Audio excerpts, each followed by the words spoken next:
All keypad mobile LCD problem solution.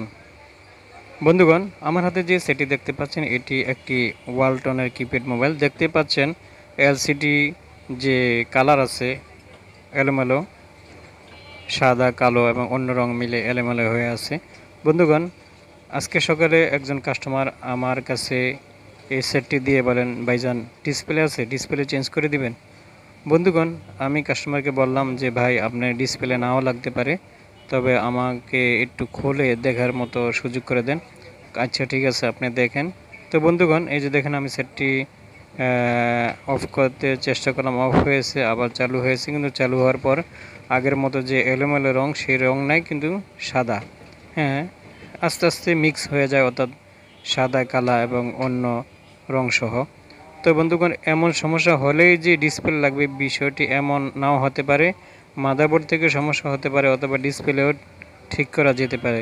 আমরা সেটটি at first ডিসেম্বলি করব, ডিসেম্বলি করার পর দেখব আসলে সমস্যাটি ঠিক কোন জায়গায়, ডিসপ্লেতে না মাদারবোর্ডে। ঠিক আছে, তো এই পর্যায়ে আমরা সেটটি ফটাফট ডিসেম্বলি করে নেব। বন্ধুগণ, এই ফাঁকে আরেকটি কথা জেনে নেই, যারা মোবাইলের কাজে একেবারে নতুন তাদের জন্য আজকের এই ভিডিওটি। বন্ধুগণ, যদি কোনো কাস্টমার মোবাইল নিয়ে আসে ডিসপ্লে লাগানোর জন্য, দেখতে হবে ডিসপ্লে ভাঙ্গা না অন্য কিছু। যদি ব্ল্যাক হয়ে থাকে অথবা হোয়াইট হয়ে থাকে, সাদা বা কালো, তাহলে বুঝতে হবে ডিসপ্লেতে কোনো প্রবলেম আছে, ডিসপ্লে ঠিক করা যেতে পারে। অথবা যদি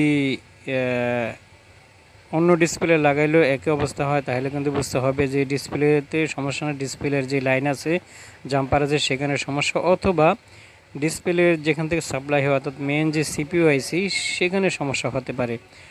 অনেক সময় সিপিইউ আইসি রিহোটিং করলে কিন্তু সমস্যার সমাধান হয়ে যায়। বন্ধুগণ, এই যে ডিসপ্লেটি দেখেন, নড়াচড়া করার কথা নয়, যেভাবে প্রোটেকশন দেওয়া হয়েছে। তো আমরা অ্যাট ফার্স্ট যে কাজটি করব সেটি হলো, আমাদের যেখানে এই সেটের সিপিইউ আছে ঠিক সেই বরাবর আমরা কিপ্যাডের সাইডে হালকা রিহোটিং করব।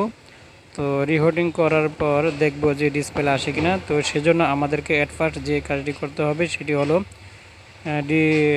আপনার কিপ্যাডের যে প্যানেলটি আছে সেই প্যানেলটি উঠাইতে হবে। উঠানোর জন্য আমি সবসময় কি করি, হালকা একটু হিট প্রয়োগ করি, যাতে করে বেশি জোরে টানাটানি করতে না হয়। অনেক সময় টানাটানি করলে এই প্যানেল ছিঁড়ে যায়। তো বন্ধুগণ, হালকা হিট দিয়ে দেখবেন যে এই প্যানেলটি খুব সহজে উঠে আসবে। তো আমি সেই কাজটি এখন করতেছি, দেখা যাক। আমি এই যে দেখেন, এই প্যানেলটি কিন্তু ইতিপূর্বে একবার উঠানো হয় নাই, কিন্তু আমি ধরার সাথে সাথে উঠে গিয়েছে। তার কারণ হলো যেহেতু হালকা হিট দিয়েছি সেজন্য। বন্ধুগণ, দেখে নেবেন যে কোন সাইডে আপনার আইসিটি অবস্থিত, ঠিক সেই বরাবর উপরে আমরা হটগান দিয়ে হালকা হালকা হিট প্রয়োগ করব। ঠিক আছে, তো নিচে কিছু দিয়ে নিলাম, যাতে মাদারবোর্ড গরম হলে বডি গলে না যায়, নষ্ট না হয়। ঠিক আছে, ঠিক আইসির উপরে আমি হালকা হিট প্রয়োগ করতেছি। এভাবে হালকা হালকা হিট প্রয়োগ করেন, বেশি টেম্পারেচারে নয়, হালকা টেম্পারেচার, হালকা এয়ারে, আপনি সহনীয় পর্যায়ে এয়ার এবং টেম্পারেচার রেখে হালকা হিট প্রয়োগ করবেন। করার পর আপনি সেটটি আবার চালু করে দেখবেন যে সমস্যার সমাধান হয় কিনা। যদি সমস্যার সমাধান হয়ে যায়, তাহলে বুঝতে হবে যে সিপিইউ থেকে সমস্যাটি, অর্থাৎ আইসি থেকে সমস্যাটি।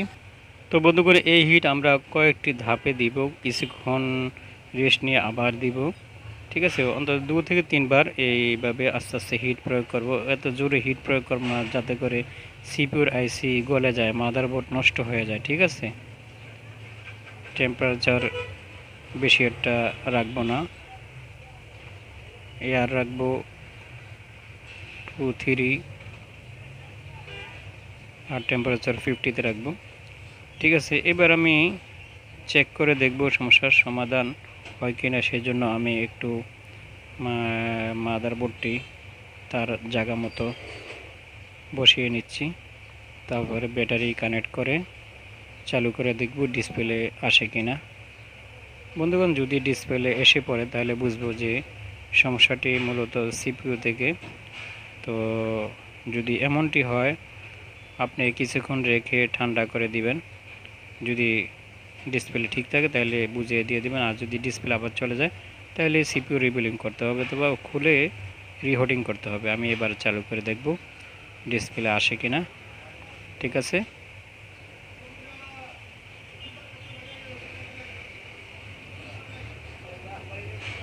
দেখেন ডিসপ্লে এসে গিয়েছে, তার মানে সমস্যার সমাধান হয়ে গেছে। মূলত সমস্যাটি ছিল সিপিইউ থেকে। তো বন্ধুগণ বুঝতে পারলেন যে এমন সমস্যা হলে প্রাথমিক চিকিৎসা কি হতে পারে। এটা হলো প্রাথমিক চিকিৎসা। বন্ধুগণ এইভাবে সমস্যার সমাধান না হলে তাহলে আপনাকে যেটি করতে হবে সেটি হলো আপনাকে সিপিইউ রিহুটিং করতে হবে। সিপিইউ রিহুটিং করার পরে যদি কাজ না হয় তাহলে সিপিইউ রিবোলিং করলে সমস্যার সমাধান হয়ে যাবে আশা করি। তো আজকের মতো এখানেই। ভিডিওটি ভালো লাগলে লাইক করবেন, কিছু জানার বা বোঝাতে হলে কমেন্ট করবেন। যারা আমার চ্যানেলে নতুন আছেন অবশ্যই সাবস্ক্রাইব এবং ফলো দিয়ে পাশে থাকবেন। ধন্যবাদ। আজকের মতো এখানে। আল্লাহ হাফেজ।